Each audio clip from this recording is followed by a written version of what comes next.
Venezia preda di una microcriminalità che la fa da padrona e assurda ormai a simbolo internazionale di degrado. Non un buon biglietto da visita per il Veneto, e anche il governatore Luca Zaia interviene nel dibattito di questi giorni per appoggiare la tesi già espressa più volte dal sindaco Luigi Brugnaro. Con le leggi attuali è impossibile mettere in campo qualunque intervento efficace.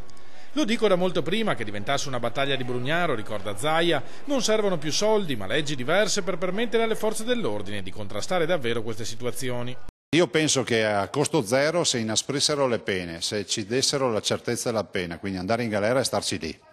se facessero in modo che avessimo la legittima difesa e se facessero il quarto punto, il quarto articolo di questa legge a costo zero, di dare mandato alle forze dell'ordine di fare il loro mestiere e non di girare col galateo invece che girare col codice penale, molti problemi si risolverebbero. I comuni, riconosce Zaia, al momento non hanno strumenti sufficienti per far fronte ai problemi della sicurezza in maniera definitiva, ma quelli che hanno, ammonisce, vanno usati correttamente e questo non sempre avviene. Poi, come dico io, in generale i sindaci, ma non parlo di Brugnaro, parlo in generale, i vigili urbani utilizziamoli non per mettere le multe